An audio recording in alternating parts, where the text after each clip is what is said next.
Finalmente nós estamos entrando no capítulo 11 de Apocalipse. E nós vamos precisar passar esse capítulo em várias etapas, porque ele é muito profundo. A partir de agora, até o capítulo 20, são profecias muito complexas.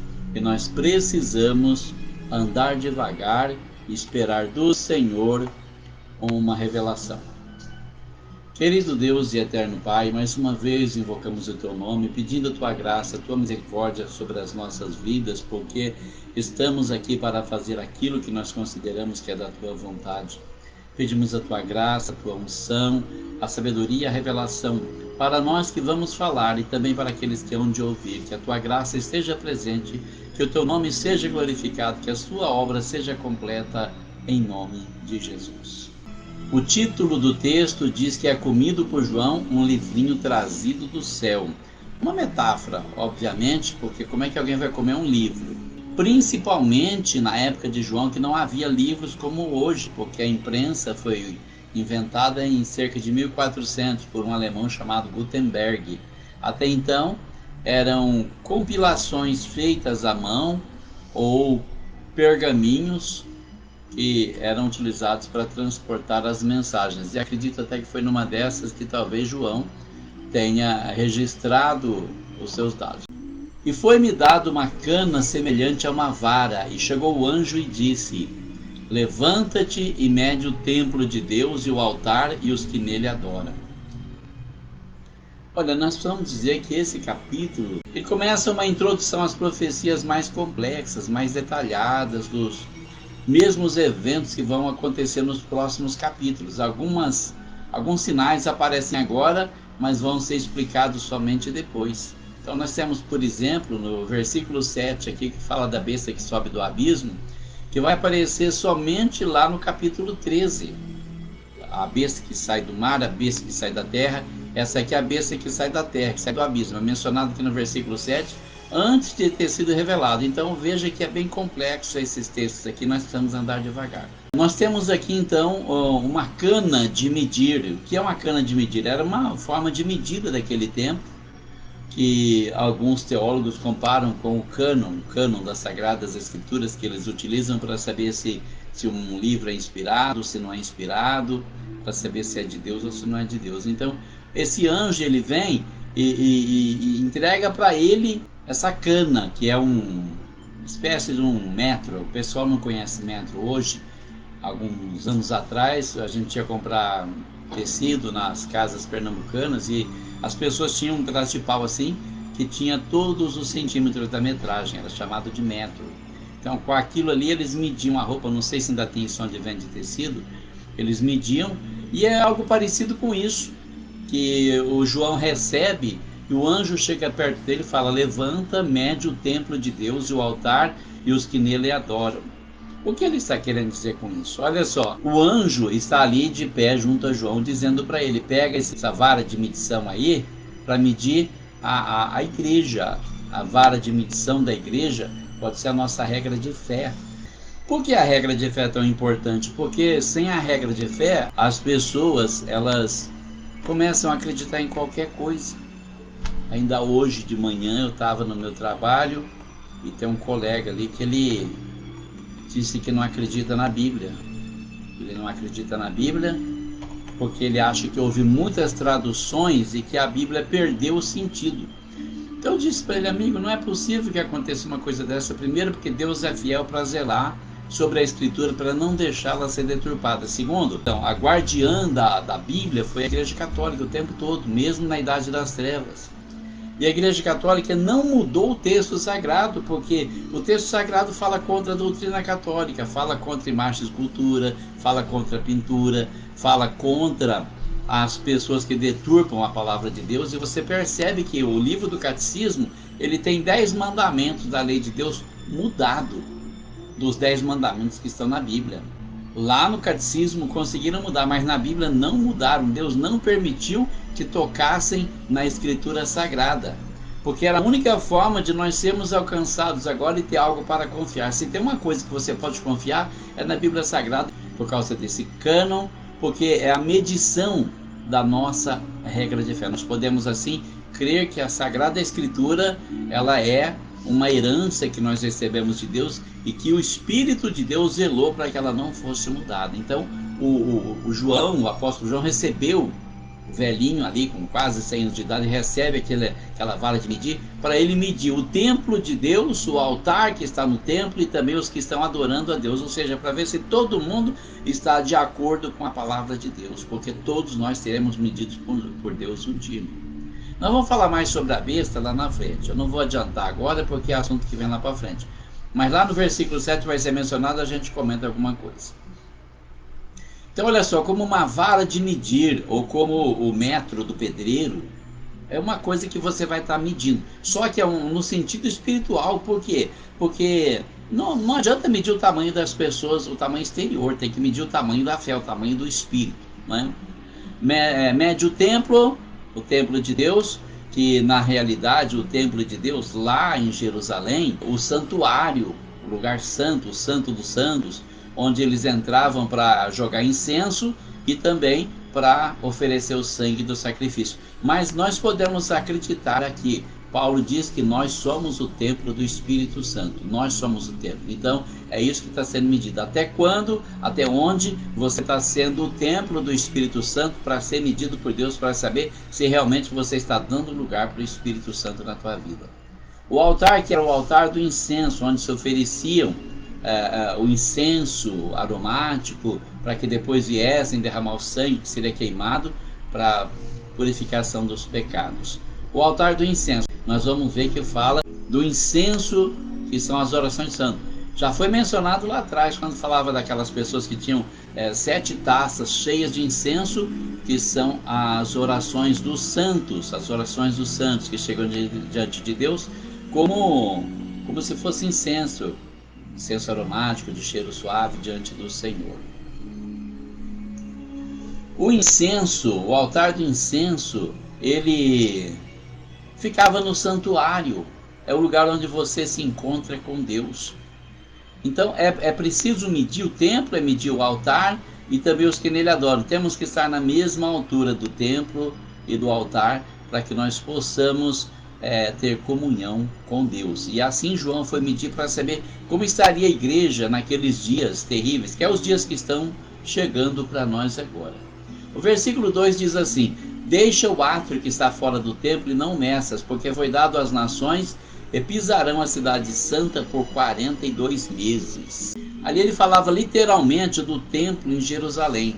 E se a gente for analisar, observa, quando João tinha mais ou menos 100 anos de idade, o templo de Jerusalém já tinha sido destruído pelos romanos. Não tinha mais templo. Então estava falando de qual templo? O templo que será construído, o terceiro templo. Foi construído um templo na época de Salomão, o primeiro templo. Esse templo foi derrubado por Nabucodonosor quando invadiu Jerusalém. Foi reconstruído em tempos de angústia, depois conforme profetizou Daniel. E depois ele foi destruído novamente no tempo dos romanos, cerca do ano 70 depois de Cristo. E agora ele vai ser reconstruído, e será reconstruído o terceiro templo. É desse templo que ele está falando, que esse templo não é para medir o átrio que está lá fora do templo, aquele pátio de fora não era para medir. Por quê? Porque ele foi entregue às nações, e que as nações pisariam a cidade santa por 42 meses. Número também simbólico, obviamente, porque realmente a nação de Israel, Jerusalém, o lugar do templo, foi entregue, realmente foi abandonado. Os judeus dispersaram por todas as nações, não tiveram condições de continuar em Jerusalém, porque Jesus havia profetizado naquele dia que ele entrou triunfalmente em Jerusalém, lá de cima do Monte das Oliveiras. Ele chorou sobre Jerusalém, ele disse: dias chegarão em que te cercarão de trincheiras de todos os lados, e te derribarão a ti e aos teus filhos que dentro de ti estiverem, porque não conheceste o tempo da tua visitação. Então Jesus havia previsto a destruição do templo como homem de Deus, usado pelo Espírito Santo, porque ainda não havia morrido, não havia sido glorificado, mas o Espírito Santo mostrava para ele o que aconteceria. Então eles foram expulsos dali, e aí os árabes vieram depois do ano 600 com a fundação do islamismo por Maomé, e começaram a tomar conta daquilo ali. Alguém cismou que aquilo era dos árabes. Olha como que o diabo é sujo, né? Deus entregou Jerusalém para ser a adoração dos judeus, como o próprio Jesus fala lá com a samaritana. Mas agora então o diabo vem, aproveitou que não tinha ninguém tomando conta ali e falou para Maomé: olha, isso aqui é uma terra santa para vocês, Jerusalém vai ser de vocês, para vocês adorar Alá. Então eles tomaram conta daquilo ali. Agora fica essa briga por Jerusalém, pelo lugar do templo, porque é interessante, foram construir a mesquita deles bem no lugar que era o templo, o lugar que tem que ser construído o terceiro templo. Mas foi entregue às nações que pisotearam a cidade santa, Jerusalém, por 42 meses. Num número também simbólico, significa a quantidade de tempo que Israel andou disperso.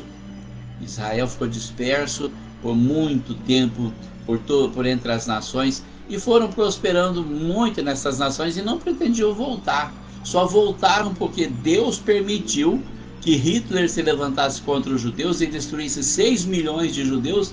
Então os que sobraram falaram: o caminho é voltar para Israel, a nossa terra, e formar a nossa nação. E Deus tem abençoado.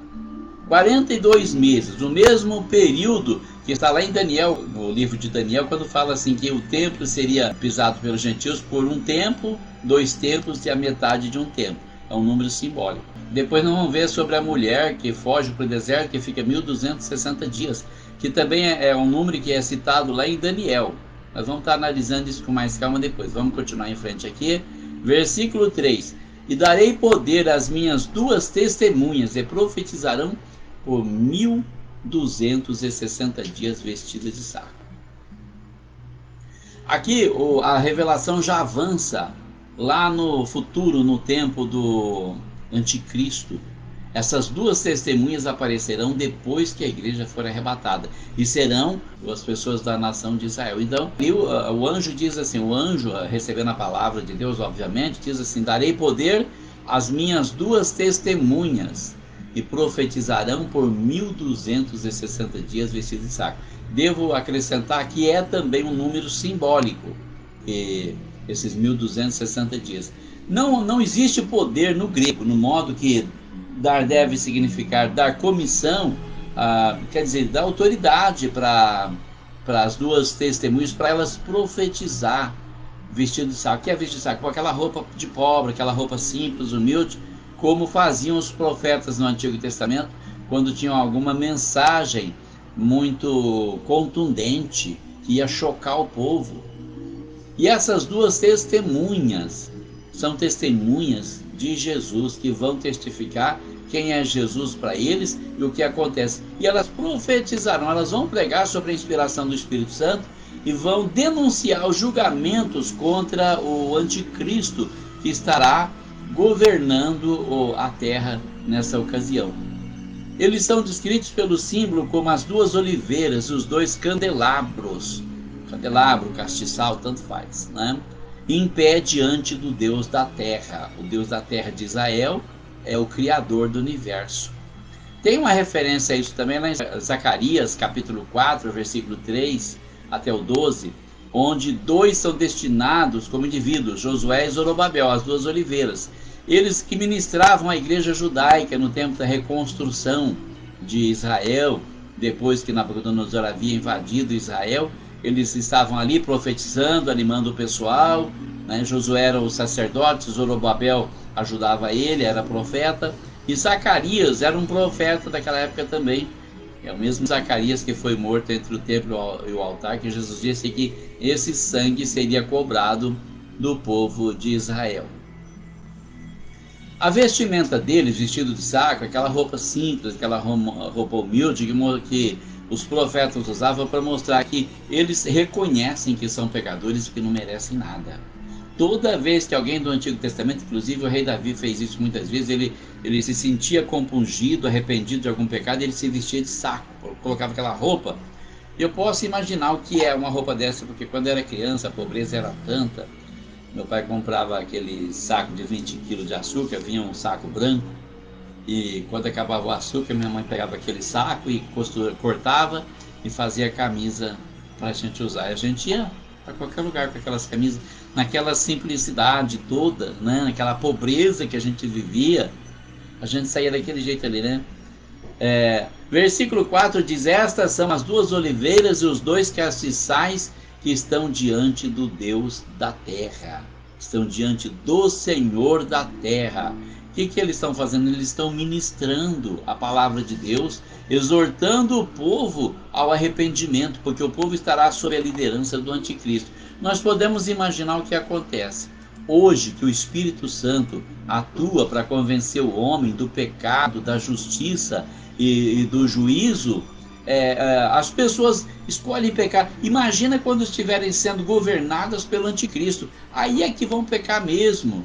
Então nós podemos ver aqui que essas duas testemunhas são as duas oliveiras e os dois castiçais que estão, como o castiçal, aquele instrumento que põe a vela para clarear onde está escuro. Então eles servem de instrumento para Deus iluminar a terra com a palavra de Deus, para mostrar que as pessoas precisam se arrepender, precisam buscar Deus.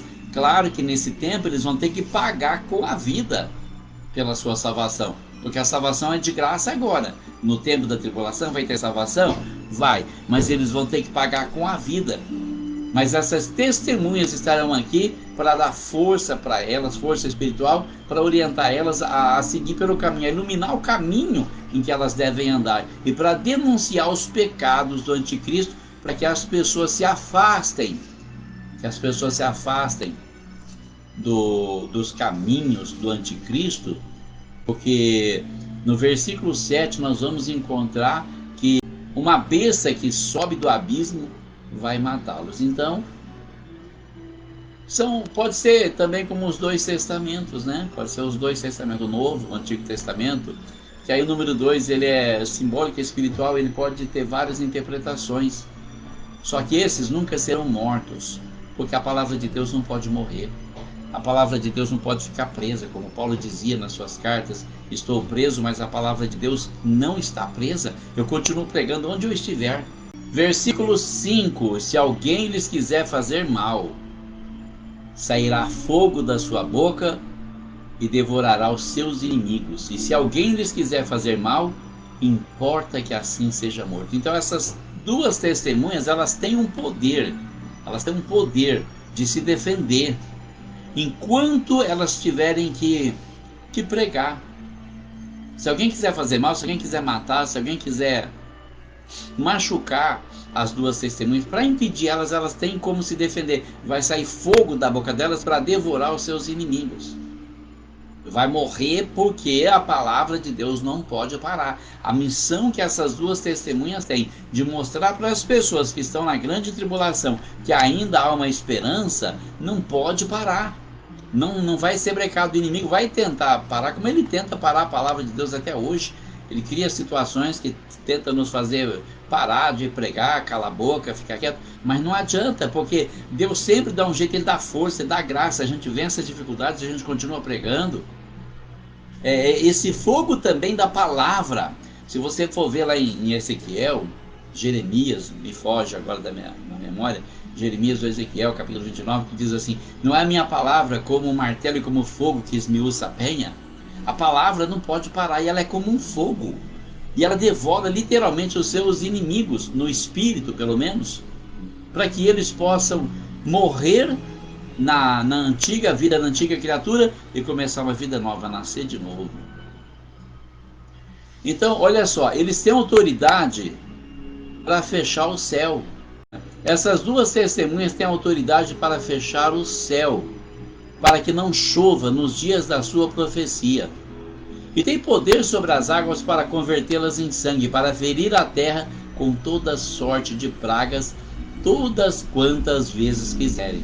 Então lembra que as pragas de Moisés no Egito, eles terão esse poder que Moisés recebeu lá no Egito também. Primeiro poder, fecha o céu, como Elias fechou o céu por 3 anos e meio, para não cair uma gota de chuva. Não sei quanto tempo vai ser isso, mas diz que vai ser durante todo o tempo em que eles estiverem profetizando, não vai chover. Eles vão fechar o céu, vão parar controlar a natureza para que não haja chuva e também vão transformar a água em sangue. Agora imagina, não chove, a água que existe é transformada em sangue. Como é que as pessoas sobrevivem sem água? E ainda vem toda sorte de pragas que eles querem jogar sobre a terra para abalar o reino do anticristo. Vai ser um reinado bem tumultuado, bem atribulado, porque o anticristo, que é aquele que se propõe a trazer a paz para o mundo, ele não vai ter condições, ele vai estar enfrentando um poder sobrenatural acima do seu poder. Embora o poder do anticristo seja inspirado pelo diabo, pelo inferno, o poder dessas duas testemunhas é um poder que vem do céu, com o qual eles não podem. Eles têm autoridade para fechar o céu, não vai chover, como Elias disse para Acabe. Assim diz o Senhor, que nestes anos não haverá chuva nem orvalho, senão segundo a minha palavra. E ele saiu, ficou 3 anos e meio escondido e não choveu durante 3 anos e meio. Agora você imagina, a gente fica às vezes 1 mês ou 2 sem chuva, e aí o que acontece? A gente parece que vai morrer, a boca racha, a gente não consegue respirar, o nariz entope, a garganta fica ruim. 1 mês ou 2, aquele imagina 3 anos e meio, como aconteceu com os profetas Elias, e que possivelmente vai acontecer aqui também, porque de acordo com a profecia bíblica, o reinado do anticristo vai durar mais ou menos uns 7 anos. E durante 3 anos e meio vai ser de paz, e depois então, quando ele quebrar o acordo de paz dele com Israel, vai haver guerra o tempo todo, e aí as testemunhas estarão profetizando para que elas possam mostrar o caminho do arrependimento para essas pessoas. Eles têm poder para transformar água em sangue, eles podem ferir a terra com toda a sorte de pragas que eles desejarem. Quantas vezes? Tantas vezes quantas quiserem. Tantas quantas quiserem. Verso 7. Quando acabarem o seu testemunho, a besta que sobe do abismo lhes fará guerra e os vencerá e os matará. Então, quando acabarem o seu testemunho, eles vêm com uma missão. Como nós temos uma missão, nós que fomos escolhidos por Deus, você que tem uma obra na tua vida que foi escolhido por Deus, nada vai te derrubar enquanto o Senhor não conseguir terminar o que Ele tem para fazer na sua vida. Ele tem um plano e esse plano vai prevalecer.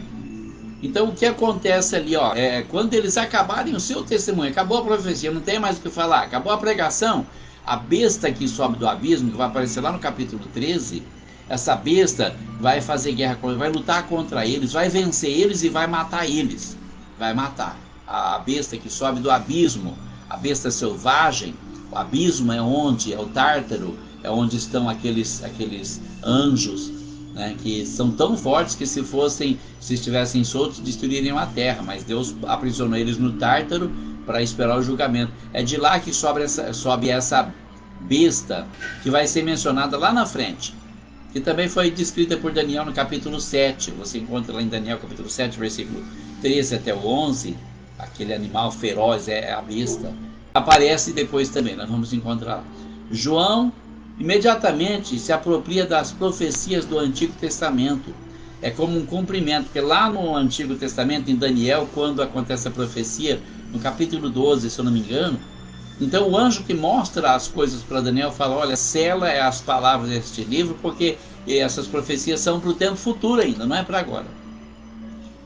Mas quando João está recebendo a revelação do anjo aqui no Apocalipse, nos últimos capítulos, fala, não seles as palavras desta profecia, porque o tempo é agora, tá, para se cumprir. Isso no tempo de João. Então quer dizer que nós estamos vivendo no sobretempo que nós teríamos que esperar para o cumprimento destas profecias.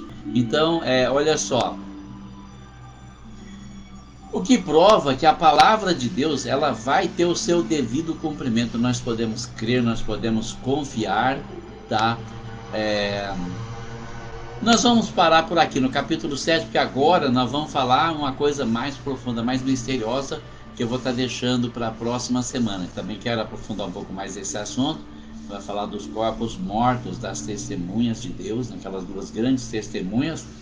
Vai falar sobre aquilo ali, é uma coisa bastante espiritual. Nós vamos tocar nesse assunto na próxima semana. Hoje eu vou parando por aqui, vou deixar para você o meu abraço, vou pedir para você orar pelo Brasil, porque nós estamos enfrentando uma guerra espiritual na política, em todos os campos, e só o Senhor pode nos dar vitória. Peça ao Senhor para derrubar essa potestade que está tentando nos escravizar, porque Deus tem poder para isso. Deus abençoe você, Deus abençoe a sua família, Deus abençoe o Brasil. Um forte abraço e fique com Deus.